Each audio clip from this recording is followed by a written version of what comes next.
In part one, I tried to explain why I think the term sober and competent is not a useful one. It's more important to assess whether a patient has decision-making capacity.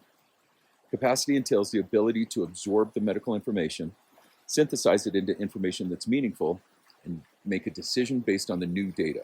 Simply, does a patient understand and appreciate what's going on and communicate their choice? I'm Angry Bill, and this is Pre-Hospital Wisdom. We understand that medicine's medicine, but pre-hospital providers have special skills, knowledge, and culture that other providers don't have. Let's raise the bar here a little. Do me a quick favor before we really get rolling. Click the like button, and if you really like it, click subscribe. It helps more than you realize, and I would definitely appreciate it. I hate to say this, but in the end, it's all a gray area. Decision-making is a gray area. You're going to have to make a judgment call. There's not a list of approved questions that all need to be answered quickly and correctly for a patient to have capacity. It would make your job easier if such a list existed, but your job is hard. EMS providers must be able to describe the reasons that they think the patient has or lacks decision-making capacity. I try to answer that question on two levels. First are the general orientation questions. What day of the week is it? Not date. I hate when people ask the date to patients. Shit, I only know the friggin' date plus or minus 2 days. Where are you right now?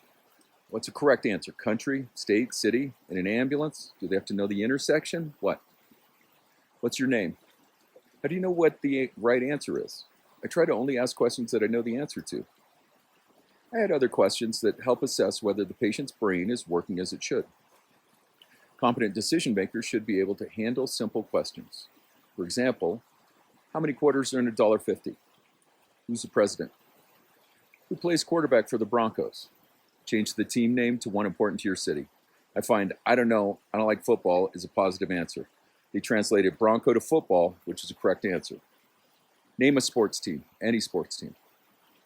What holiday did we just have? Be careful, this is unhelpful in months without important holidays, and it's kind of a Eurocentric question. I mean, if the patient's answer is Maha Shivaratri, are you going to call bullshit? These kinds of questions show more than whether a patient can perform simple math or regurgitate a politician's name. They require translation from one level of thought to another. The patient has to translate dollars to quarters. The patient has to translate Broncos to football, or quarterback to football, or sport to baseball to New York Yankees. Most importantly, they are all questions that anyone can answer. My grandmother hates sports, but she can name the Yankees. It isn't an interrogation. I tell people flat out that I need to check how well their brain is working and ask the questions with a smile. Their answers may lead to jokes or other conversation. People should be able to answer simple questions like this without too much trouble. I give folks wiggle room if they have a good reason. Everyone should know that 6 quarters make up $1.50, but not all nursing home denizens know the day of the week. If you don't have a job or other reason to know what day of the week it is, who cares? I can't wait for the day where I don't have to care what day of the week it is. If someone names the president-elect rather than the president in December 2024, I'm not going to chicken wing them off to the hospital. I base my capacity decision as to how much their answers make sense. All of this is a gray area. All of EMS is one big gray area. But if a patient doesn't know that 2 days ago was Christmas, then I have to question their decision-making capacity, even if they're not observant Christians. If they say that there are 4 quarters and $1.50, or if they think entirely too hard to come up with 6 quarters, then I have to question whether they can understand and appreciate what's going on.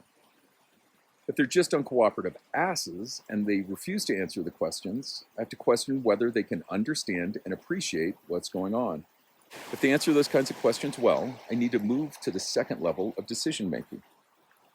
This level of capacity assessment questions involve the decision itself.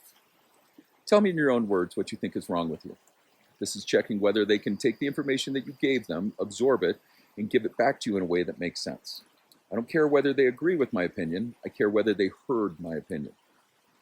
What's my opinion of what might happen to you if you don't go to the hospital? Again, I don't care what they think. I care that they have heard my worst fear. What do you think will happen to you at the hospital? What do you think will happen to you if you stay home?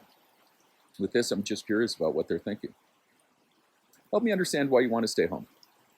Just ask the question straight out. It's weird that they don't want transport in whatever case, and so ask them why that is.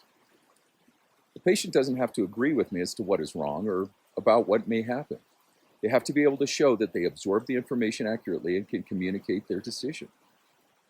From that point, after I've assessed the patient's level of orientation and whether the patient can understand what's going on and make a reasoned choice about their medical care, I need to make my own decision. Does this patient have the capacity to make a decision about their care?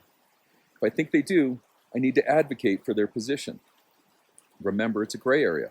If I have doubts, the patient probably doesn't have the capacity to safely make decisions for themselves. See what your partner thinks. See what the cop on scene thinks. Their opinions can be helpful, especially if they can explain them. If worse comes to worse, I can contact base and get a second opinion from the physician that answers the phone. It doesn't work in all systems, but if you have that available to you, use it. The kinds of questions listed here are helpful in another way. The answers to the questions help me to explain why I think the patient possesses capacity. I'll have to do it on the patient care report, and I might have to do it on a biophone report too. I never say that the patient is sober and competent. That term is unhelpful. People respond better when I say, I believe the patient has decision-making capacity. If I'm asked why I think that, I can explain my decision because I asked a whole bunch of questions. I can explain because I explored the specifics of the patient's level of orientation and their decision-making process.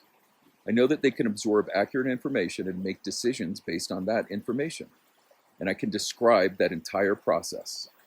So, does the patient in part 1 have decision-making capacity? I don't think so. Hallucinating is not a sign of clear thinking. The patient didn't make the decision, the cat did. So the invisible cat can stay at home, but the patient would be coming with me to the hospital. Let me know what you think of this. You can comment or send me an email to the address in the description. If you found any value at this video at all, please click like and subscribe. One of the most helpful things you could do is share this content with someone you know. Click over here for another video or over here for the channel page. Subscribe's a button below. I'm Angry Bill. This is Pre-Hospital Wisdom. And until next time, stay safe.